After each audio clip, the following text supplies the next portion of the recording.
नमस्कार दोस्तों, संवाद में आपका स्वागत है। दोस्तों आज 22 दिसंबर हो चुका है। फटाफट ब्रेकिंग न्यूज निकल के आ रही है। पहली बड़ी अपडेट निकल के आई है। आपको बता दें, इंडिया गठबंधन के बीच ईवीएम के खिलाफ प्रस्ताव पास होते ही ईवीएम 800 ईवीएम हुए खाक, जलकर खाक हो चुके हैं।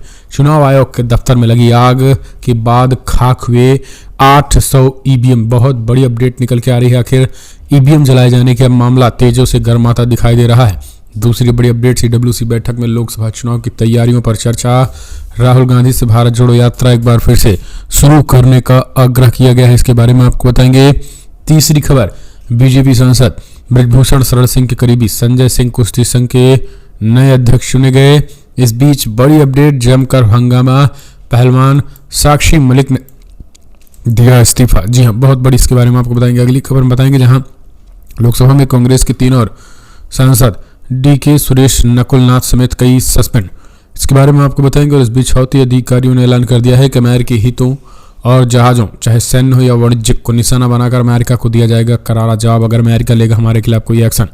तो इसके बारे में आपको बताएंगे। और सांसदों के निलंबन पर संसद से सड़क तक जमकर हंगामा विपक्ष ने किया है, ये भी आपको बताएंगे। और इस बीच बड़ी अपडेट निकल के आई है। यमन ने स्पष्ट कर दिया, ऐलान दे दिया है, ये भी हम आपको बताएंगे।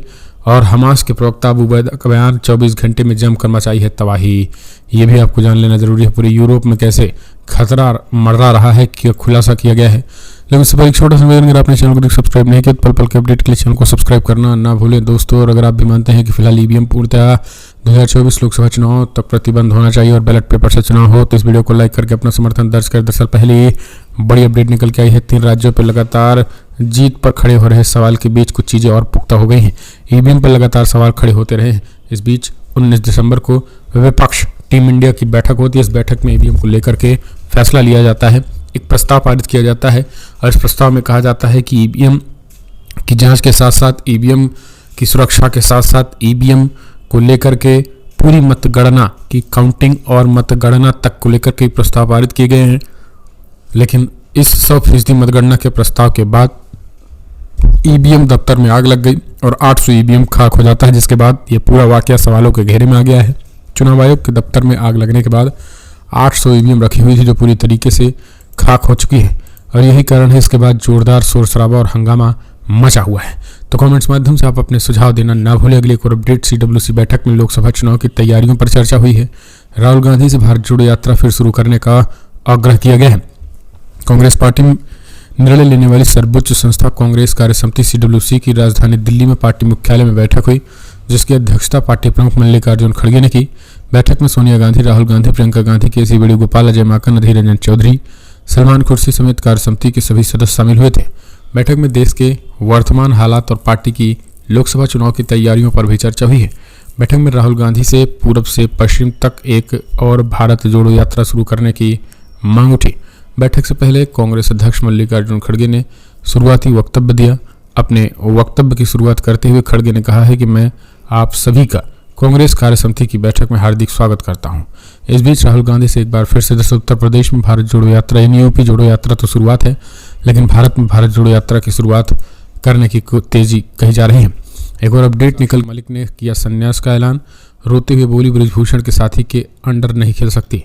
दरअसल बड़ी अपडेट निकल के आई है। आपको जानकर हैरानी होगी कि तगड़ा एक तरीके से बड़ी अपडेट निकल के, जहां साक्षी मलिक ने अपने पूरे के पूरे करियर से अब इस्तीफा दे दिया है। साक्षी मलिक ने संन्यास का ऐलान किया है।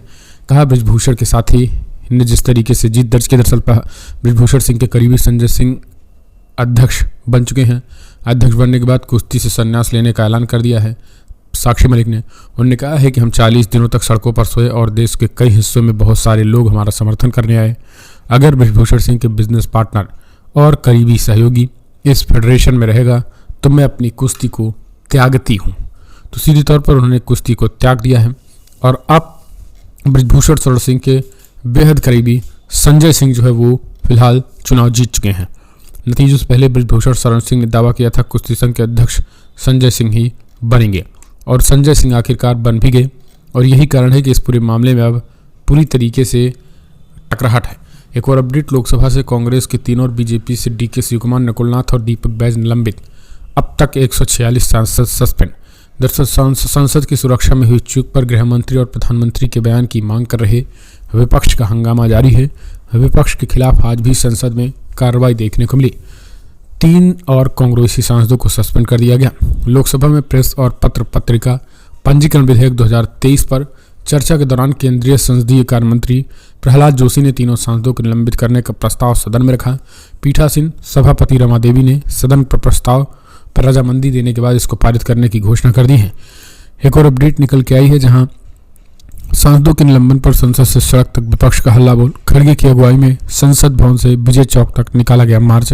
विपक्षी सांसदों ने दोनों सदनों में 140 से ज्यादा सांसदों के निलंबन के विरोध में जताते हुए संसद भवन में एक मार्च निकाला, जो विजय चौक पर खत्म हुआ। राज्यसभा में नेता प्रतिपक्ष मल्लिकार्जुन खड़गे की अगुवाई में विपक्षी सांसदों ने संसद भवन से विजय चौक तक पैदल मार्च किया था। इस दौरान विपक्षी सांसदों के हाथों में एक बैनर था जिस पर लिखा था लोकतंत्र बचाओ। कांग्रेस अध्यक्ष मल्लिकार्जुन खड़गे ने कहा कि प्रधानमंत्री नरेंद्र मोदी और गृहमंत्री अमित शाह संसद से जुड़े विषयों पर सदन के बाहर बोल रहे हैं, जो विशेषाधिकार हनन का मामला बनता है। उन्होंने कहा है कि निलंबन के खिलाफ हमारा प्रदर्शन है। सरकार और मोदी जी ये नहीं चाहते हैं कि सदन चले। लोकतंत्र की असल में वो हत्या कर रहे हैं। वो खुद इस तरीके की चीजें बताई गए हैं। एक और अपडेट निकल के आई है, ब्रिजभूषण के खिलाफ यौन उत्पीड़न मामले में 4 जनवरी नए सिरे से होगी सुनवाई।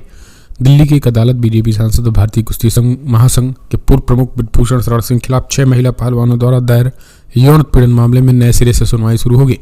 यह फैसला दिल्ली के राजबनी कोर्ट के अतिरिक्त मुख्य मेट्रोपॉलिटन मजिस्ट्रेट हरजीत सिंह जसपाल के स्थानांतरण में आया है।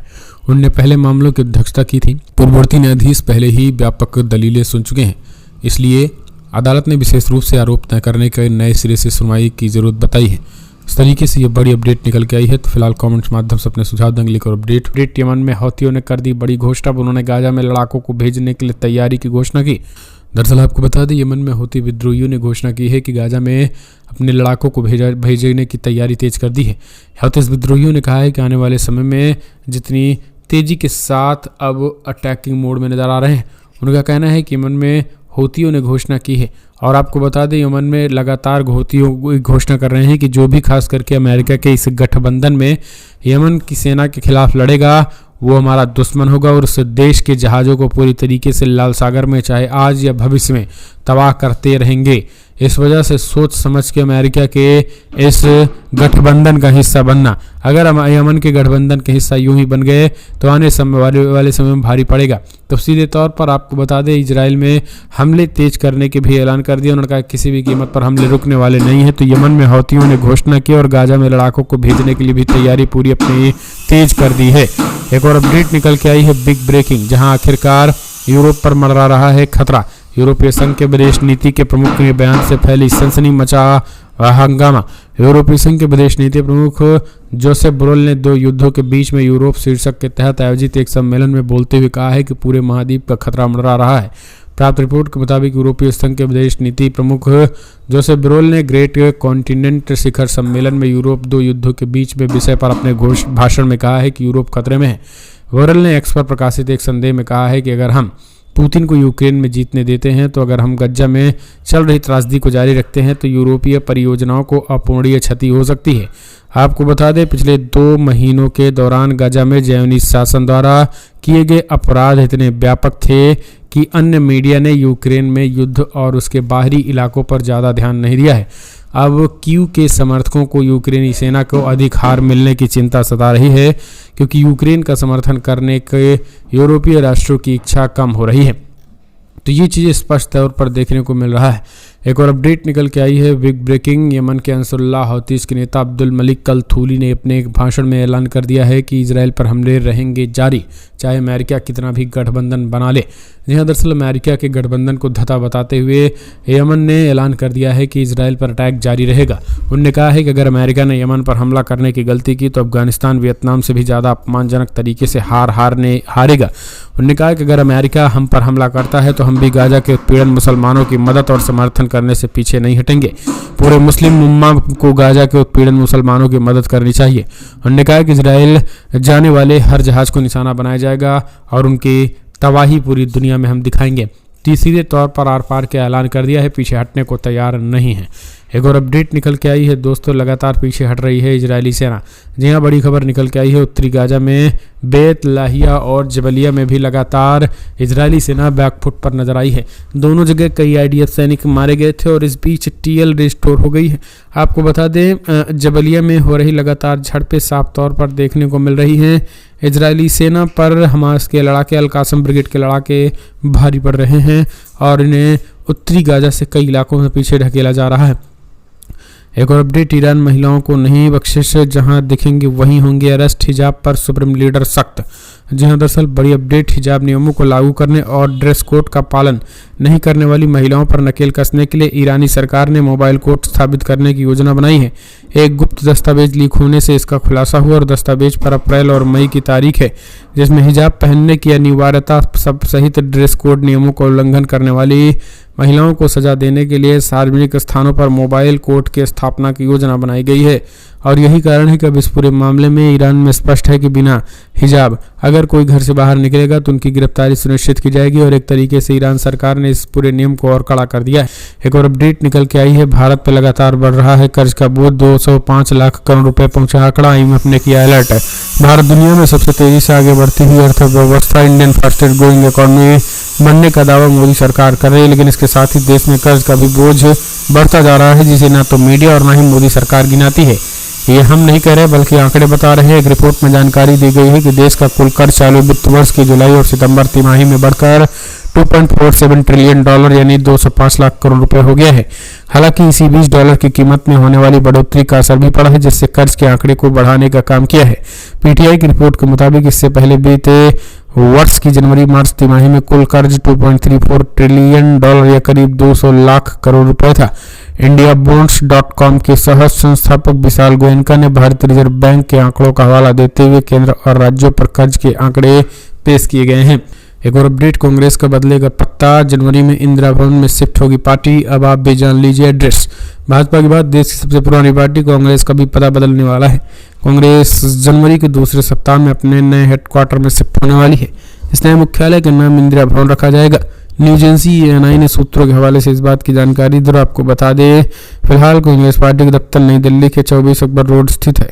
कांग्रेस का नया 6 मंजिला आलीशान कार्यालय 9 कोटकला रोड स्थित और ये कांग्रेस कार्यालय वर्तमान में 24 अकबर रोड पर स्थित है, जो पिछले 45 वर्षों में कांग्रेस को उत्थान और पतन का गवाह रहा है। और कांग्रेस को जनवरी 1978 में 24 अकबर रोड पर अपना नया कार्यालय मिला था। 24 अकबर रोड 10 जनपद से जुड़ा हुआ है।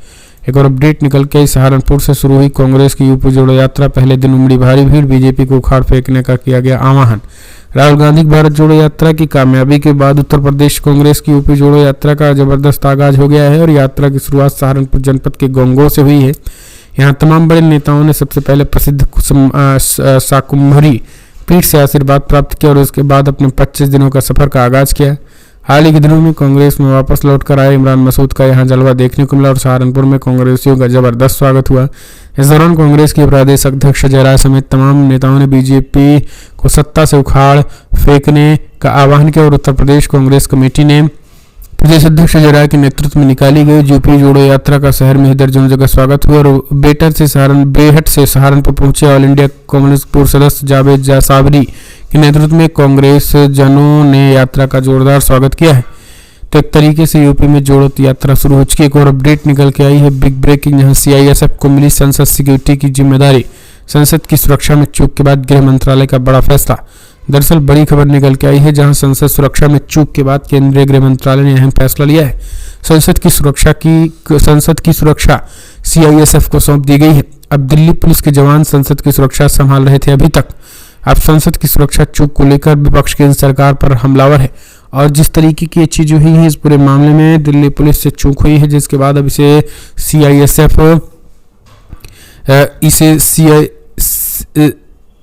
सेंट्रल इन्वेस्टिगेशन सिक्योरिटी फोर्सेज जो इस पूरे मामले को संभालेंगे। तो ये एक तरीके से